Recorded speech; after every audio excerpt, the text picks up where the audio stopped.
जहां पर भारत के बीच में तनाव लगातार बढ़ रहा है। बांग्लादेश और भारत के बीच में जो टसल है वो बढ़ती हुई दिख रही है। बॉर्डर पर फायरिंग से एक बांग्लादेशी जख्मी भी हो गया है। जो जानकारी है, बांग्लादेशी तस्कर को गोली लग गई है। बीएसएफ पर गोलीबारी का आरोप लगा दिया गया है। बांग्लादेश ने बीएसएफ पर सीमा पर फायरिंग का आरोप लगाया है। बॉर्डर गार्ड बांग्लादेश यानी कि बीजीबी के कमांडर ने यह दावा किया है कि अजमतपुर सीमा के पास भारतीय सीमा सुरक्षा बल की गोली लगने से बांग्लादेशी युवक गंभीर रूप से जख्मी हो गया है। इससे पहले रिपोर्ट में हमने आपको दिखाई थी कैसे तस्कर यहां तस्करी करने की कोशिश में थे। 59 बीजीबी बटालियन के कमांडर लेफ्टिनेंट कर्नल गोलाम किबरिया का आरोप है कि अजमतपुर सीमा पर यहां पर फेंसिडिल की तस्करी करने की कोशिश करते हुए शाहिदुल बीएसएफ की गोली लगने से जख्मी हो गया।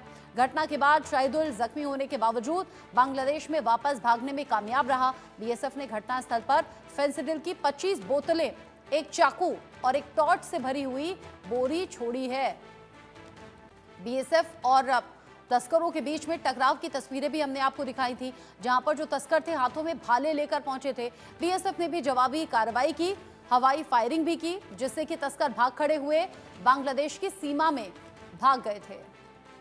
इसको लेकर बात हम करेंगे। मेरे साथ में जुड़ गए हैं खास मेहमान अरविंद सिंह तेजावत जी, मेरे साथ में विदेश मामलों के जानकार, और मेजर जनरल रिटायर्ड जेके बंसल सर मेरे साथ में जुड़ गए हैं रक्षा विशेषज्ञ के तौर पर। आप दोनों का बहुत स्वागत।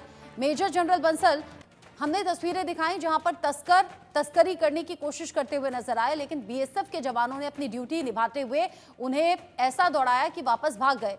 अब अलग अलग तरीके से बांग्लादेश में आरोप लगाए जा रहे हैं बीएसएफ जवानों पर। कहा जा रहा है कि गोली मार दी बांग्लादेशी युवक को। देखिए रचना जी, गुड मॉर्निंग।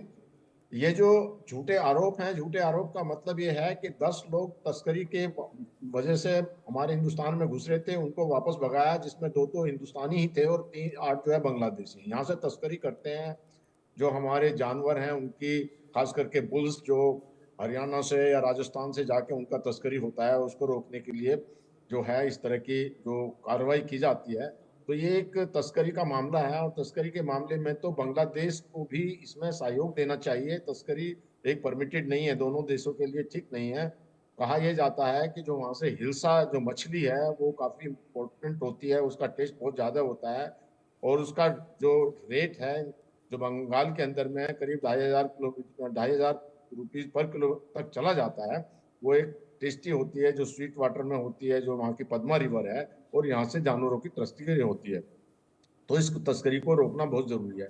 जो जैसा कि अभी आपने भी बताया था कि 2216 किलोमीटर लंबा बॉर्डर तो बंगाल वेस्ट बंगाल के साथ में ही है, बाकी तो 4000 से भी ज्यादा है। तो वहाँ पर कुछ जगह पर फेंसिंग है, कुछ जगह पर नेचुरल जो है वो रिवर दोनों देशों को सेपरेट करती है।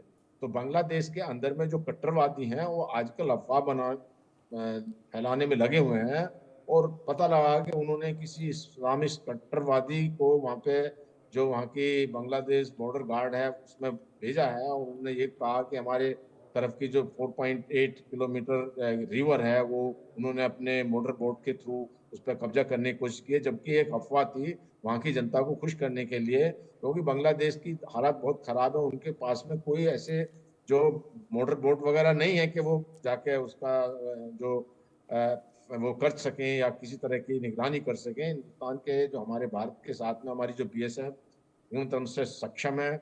बॉर्डर की फेंसिंग की जा रही है, फेंसिंग के साथ साथ जहाँ पर फेंसिंग नहीं की जा सकती, जैसे कि रिवर है, वहाँ पर कुछ पिलर गाड़ दिए जाते हैं, और वहाँ पर ड्रोन के द्वारा जो है निगरानी की जाएगी। तो हमारी जो बीएसएफ पूरी तरह से चाक चौबंद है, और किसी तरह की जो उनकी जो मिस एडवेंचरस जो उनके ख्यालात हैं उसको नहीं होने दिया जाएगा। जी रश्मि, जिस तरीके से आपने बताया बीएसएफ के जवान 24 घंटे सातों दिन मुस्तैद भी, साथ ही साथ हम देखते हैं कि भारतीय जो सेना है वो हर तरीके से सक्षम भी है। अरविंद सिंह तेजावत जी, अगर तस्करी के इस मामले को मैं उठाऊं और इसके साथ साथ मैं पिछली कुछ घटनाओं को जोड़ दूं, फेंसिंग नहीं होना एक रीजन हो सकता है, लेकिन भारत बांग्लादेश के बीच में रिश्तों में जो तनाव पिछले कुछ दिन में बढ़ा है, क्या इसलिए इन तस्करों के हौसले बुलंद हो गए, या अमूमन हम देखें कि इस तरह की कोशिश होती होगी? रचना जी, आपने और बंसल साहब ने बहुत ही बेहतर तरीके से, और खासकर इंडिया टीवी के जो ground India news reporter sir. है उन सब ने बहुत ही, जी सॉरी, यस, इंडिया न्यूज के जो ग्राउंड रिपोर्टर हैं उन्होंने बहुत ही बेहतर तरीके से इसको बताया है। पर चीज़ों को और देखिए कि ऐसा नहीं है कि ये तस्करी पहली बार हो रही है। ये तो काफ़ी दशकों से चली आ रही है। पर अभी भारत का संदेश ये है, जो कि जनरल साहब, मेजर जनरल साहब भी अच्छे से जानते हैं कि आप हमारे खिलाफ बयानबाजी करेंगे और हम चुप बैठे रहेंगे। ऐसा नहीं चलेगा। अब हम आपके तस्करों को भी रोकेंगे और आपने जो बेवकूफ़ियाँ की है, उसका जवाब भी देंगे।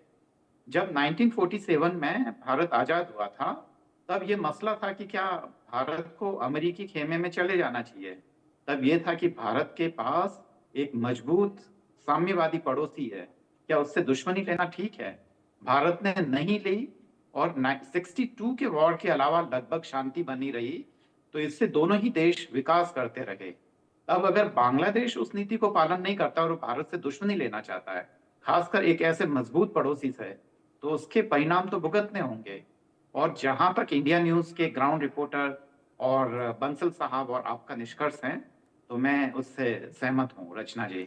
मुझे उम्मीद है आप मेरा संकेत भी समझ गई होगी और इसके पीछे जो कूटनीति और राजनीति है, वो भी सबको समझ में आ रहा होगा। रचना जी। अब जिस तरह की ये हरकतें बढ़ रही हैं सीमा पर और अलग अलग तरीके से इस पर अपडेट्स भी सामने आ रहे हैं, वो एक एक अपडेट भी हम दर्शकों को पहुंचा रहे हैं। इस बीच एक बड़ा अपडेट भी है, मोहम्मद यूनुस का पाकिस्तान प्रेम फिर से दिखाई दिया है। पाकिस्तानियों के लिए वीजा प्रतिबंधों में बड़ी ढील देने की जानकारी है।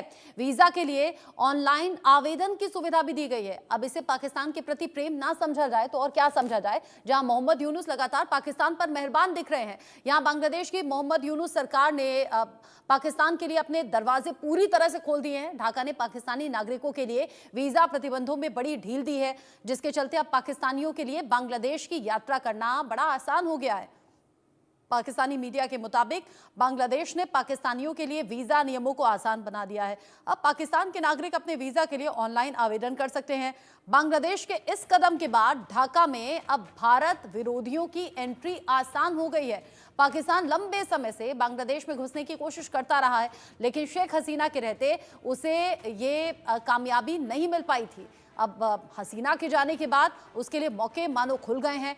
यूनुस सरकार इसमें खुलकर उसे मदद कर रही है। पाकिस्तान की ढाका में मौजूदगी भारत के लिए पूर्वोत्तर में खतरा बन सकती है। इस खतरे को कैसे देखा जाए बंसल सर?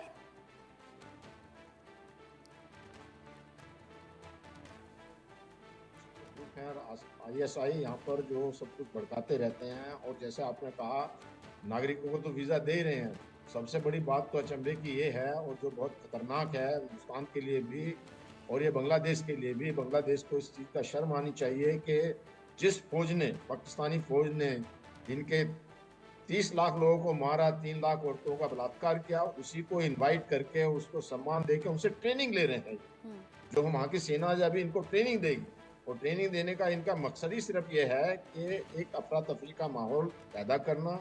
इनकी दोनों देशों की इकोनॉमी ध्वस्त हो रही है, और फिर भी जो अपनी सीमाओं को ये अपनी सिक्योर नहीं कर पा रहे हैं। उधर से अराकान आर्मी जो है इनके ऊपर हावी है, और जो सेंट मार्टिन द्वीप है उसके ऊपर भी आक्रमण कर दिया है। दूसरी तरफ जो पाकिस्तान है, वहाँ पर जो TTP है और जो तालिबान उनके ऊपर जो कब्जा करते जा रहे हैं, उनके सैनिकों को मार रहे हैं और अंदर घुसे हुए, और इकोनॉमी ध्वस्त है। लेकिन उसके बावजूद भी जो पाकिस्तान है वो बांग्लादेश में आकर के अशांति फैला रहा है, और उसमें ISI और जो जमाते इस्लाम है इनका ज़्यादा अहम रोल है, और इनका रोल होने की वजह से ये बिल्कुल बांग्लादेश को बर्बाद कर देंगे।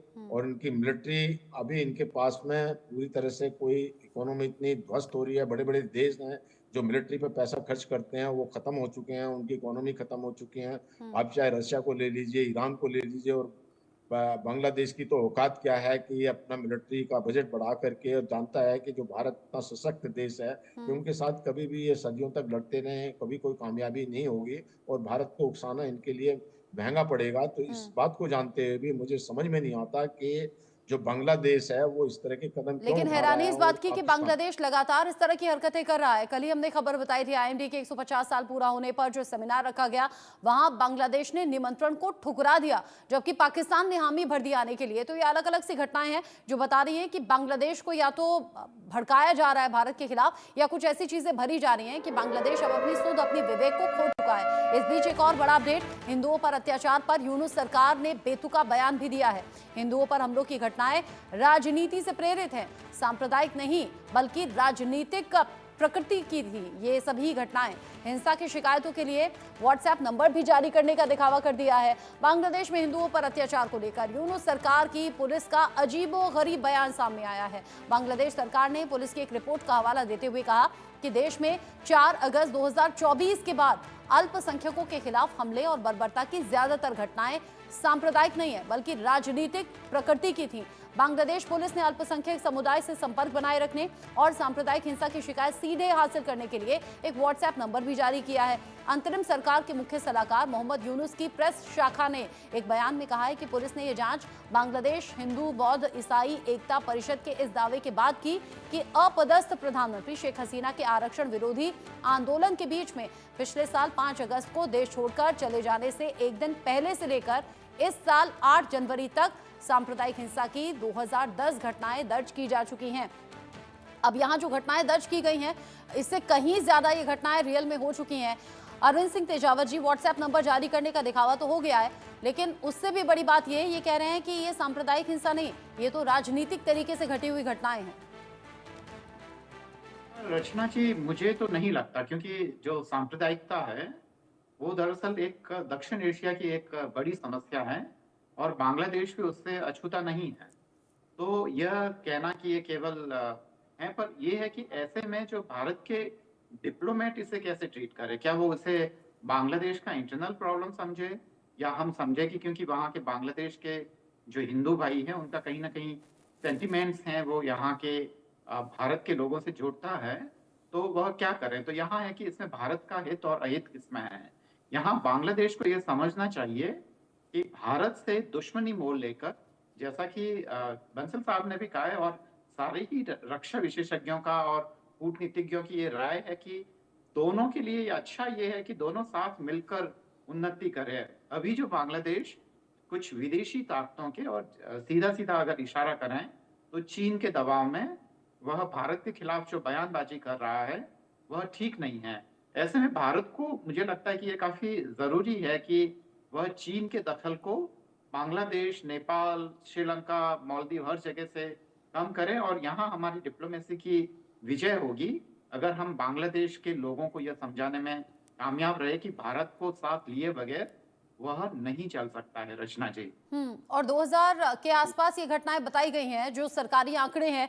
बंसल सर, इससे भी तो मंशा साफ हो जाती है ना, अगर आप किसी घटना को दबाते हैं, छिपाते हैं, आंकड़े कुछ के कुछ बताते हैं, और फिर यहाँ एक ये भी एंगल दे दिया गया कि ये तो राजनीति से जुड़ी हुई घटनाएं हैं, सांप्रदायिक किसी तरीके से नहीं है। फिर ये दिखावा भी हो गया कि भाई यहाँ जहाँ भी घटनाएं हो रही हैं वहाँ आप इस नंबर पर संपर्क कीजिए या फिर इस नंबर पर शिकायत कर सकते हैं।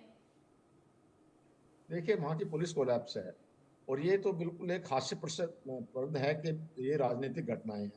जो हिंदू वहां पर अपनी अस्मिता को बचाने के लिए, अपने एग्जिस्टेंस को बचाने के लिए लड़ाई लड़ रहे हैं, वो क्या राजनीति करें। तो राजनीति का तो कोई मतलब ही नहीं है। ये तो अनर्गल बयान है कि ये राजनीतिक हत्याएं हैं या इंसिडेंट्स हैं। वहां तो जो हिंदुओं को सताया जा रहा है, जो जैसे आपने कहा 2200 के करीब जो है वहां पे केस रजिस्टर हुए हैं, उससे भी ज्यादा नॉन रजिस्टर्ड केस हैं। और इस तरह से जो वहाँ पे अपने हरे जो जो हमारे जो वहाँ के स्वामी हैं उनको बेल तक नहीं दी गई, इस तरह की घटनाएं वहाँ पे हो रही हैं। अब ये सारा जो एजेंडा है, ये ओपनली वहाँ के जो कट्टरवादी हैं वो कह रहे हैं कि ये वहाँ पर बांग्लादेश में सिर्फ मुस्लिमों का राज होगा, शरिया कानून रहेगा, और वो किसी भी तरह से इतना प्रेशर दे रहे हैं कि जो सरकारी नौकरी में भी हैं जो हिंदू बांग्लादेशी, उनके ऊपर भी प्रेशर है कि या तो आप कन्वर्ट हो जाइए या आप वो परेशान किया जाएगा, नौकरी छोड़ दीजिए, या उनको सताया जा रहा है। तो ये तो एक एजेंडा है उनका, और ये सारा कुछ जो पाकिस्तान, आईएसआई और जो ये जमात इस्लाम की उसके चारों की तरफ से हो रहा है। और ये लोग जो अभी बड़े एक्टिव हो गए हैं, और इनको इस बात का ध्यान में रखना चाहिए कि जो हिंदुओं का काफी रोल रहा है बांग्लादेश की जो इकोनॉमी में, और जो इतना सब कुछ होते हुए उनको ये खत्म करने जा रहे हैं, तो ये एक अपना सुसाइड की तरफ बढ़ रहा है बांग्लादेश। और जैसे कटोरा लेके पाकिस्तान घूमता रहता है, अभी इनकी इकोनॉमी पहले अच्छी थी शेख हसीना के टाइम में, अभी इकोनॉमी खराब हो जाएगी। इनका हाँ। जो वहाँ कपड़ा उद्योग था, और सबसे बड़ी टेक्सटाइल, बात ये, अगर अंतरिम सरकार का गठन हुआ है और उसके प्रमुख अगर मोहम्मद यूनुस हैं, तो यहाँ उल जुलूल बहानों को बनाकर वो अपना पल्ला झाड़ नहीं सकते। जिम्मेदारी सीधे तौर पर उनकी बनती है और निभानी चाहिए। बंसल सर, अरविंद जी, आप दोनों मेरे साथ में रहिएगा। एक बहुत छोटा सा ब्रेक इसी खबर के साथ ले रहे हैं, लौटेंगे फौरन।